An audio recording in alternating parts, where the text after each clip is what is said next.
வணக்கம். இன்றைய மாவட்ட செய்திகள். தாம்பரம் ஆயுதப்படை பிரிவில் பணியாற்றி வருபவர் பத்மாதேவி, வயது 23. இவர் நேற்று தாம்பரம் GST ரோட்டில் உள்ள களப்பேரியில் பாதுகாப்பு பணியில் ஈடுபட்டு வந்தார்.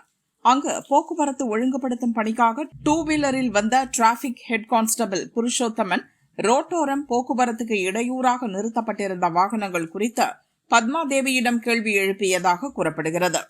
அதற்கு அது எனது பொறுப்பல்ல, டிராபிக் போலீசாரின் பணி என்பதால் நீங்கள் தான் நடவடிக்கை எடுக்க வேண்டும் என பத்மாதேவி பதில் சொல்லியுள்ளார். பணியில் கவனம் குறைவாக இருந்ததாகவும் ஹெட் கான்ஸ்டபிளுக்கு உரிய மரியாதை செலுத்தவில்லை எனவும் கூறி புருஷோத்தமன் கண்டித்ததாக தெரிகிறது. இதனால் இருவருக்கும் இடையே வாக்குவாதம் ஏற்பட்டது. இதில் மனமுடைந்த பத்மாதேவி கண்ணீர் விட்டு கதறி அழுதார். அங்கிருந்த பொதுமக்கள் அவரை சமாதானப்படுத்தினர். சிலர் வீடியோ எடுத்து வெளியிட்டனர். வீடியோ காட்சிகள் அடிப்படையில் பெண் போலீஸ் பத்மாதேவி மற்றும் டிராபிக் ஹெட் கான்ஸ்டபிள் புருஷோத்தமனிடமும் போலீஸ் அதிகாரிகள் தனித்தனியாக விளக்கம் கேட்டு விசாரணை நடத்தினர். இருவருக்கும் அறிவுரை வழங்கி ஒற்றுமையுடன் செயல்பட வேண்டும் என கூறி இருவரிடமும் எழுத்துப்பூர்வமாக கடிதம் வாங்கி அனுப்பி வைத்தனர்.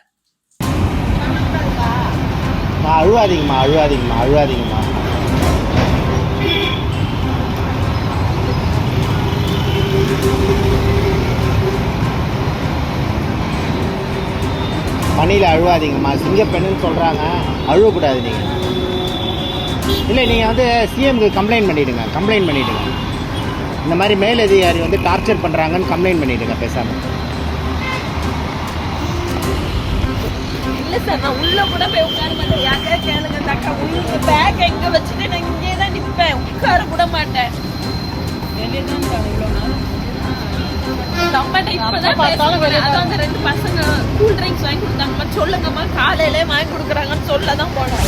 நீலகிரி மாவட்டம் முதுமலை மசினகுடி மசினியம்மன் கோயிலை ஒட்டிய குடியிருப்பு அருகே ரேஷன் கடை செயல்பட்டு வருகிறது.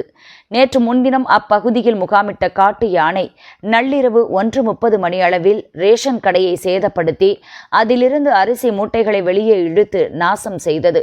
அங்கிருந்த சமையல் எண்ணெய் பாக்கெட்டுகளையும் சேதப்படுத்தியது. அச்சமடைந்த பொதுமக்கள் வனத்துறைக்கு தகவல் தெரிவித்தனர். வனவர் சங்கர் மற்றும் வன ஊழியர்கள் யானையை வனப்பகுதிக்குள் விரட்டினர். ரேஷன் கடையை சேதப்படுத்திய யானை வீடுகளை தாக்கும் ஆபத்து உள்ளது.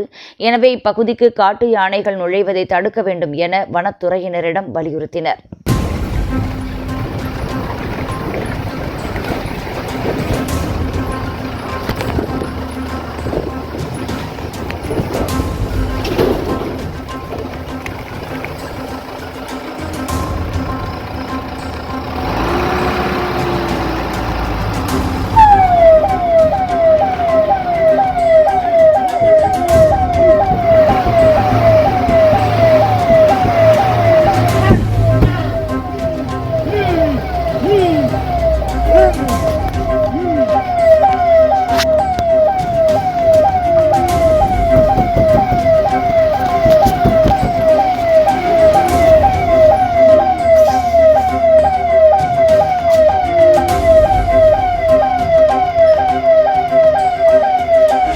மதுரை முடக்கத்தானில் விசிக முன்னாள் நிர்வாகி பாண்டியன் நினைவு நாள் நிகழ்ச்சி நடைபெற்றது.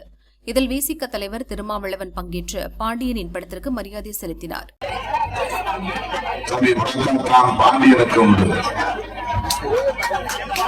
அவரை ஆண்டுதோறும் நாம் நினைவு கூர்ந்து அவருக்கு வீர வணக்கம் செலுத்துகிறோம்.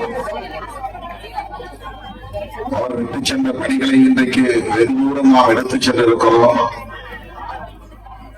விடுதலை சிறுத்தைகள் கட்சி இன்றைக்கு தமிழகத்தில் தவிர்க்க முடியாத ஒரு அரசியல் சக்தியாக வளர்ந்திருக்கிறது. திமுக அதிமுக போல ஒரு அங்கீகாரம் பெற்ற மாநில கட்சியாகவும் வளர்ந்திருக்கிறது. நம்மை முழுக்க பார்த்தாலும் முதல்கட்ட பார்த்தாலும் நாங்களே வேலையிலும் உணர்ந்துள்ளது. அது நடந்து முடிந்த சட்டப்பேரவை பொதுத் தேர்தலின் போது நடைமுறைக்கு வந்தது. விடுதலை சிறுத்தைகள் இல்லாமல் ஆட்சி அமைக்க முடியாது என்ற அளவுக்கான ஒரு சூழல் உருவானதை நாம் எண்ணி பார்க்கிறோம். எப்படி இந்த இயக்கம் வளர்ந்து இருக்கிற நிலையில் தம்பி முடக்கத்தான் பாண்டியன் போன்றவர்கள் நம்மோடு இல்லை என்பது, தம்பி ஏசி பாவரசும் இன்றைக்கு நம்மோடு இல்லை என்பது, பகுதியிலிருந்து கிளம்பிய போராளிகள் இருவரும் நம்மோடு இல்லை என்பது பெரும் கவலை அளிக்கிறது, துயரம் அளிக்கிறது.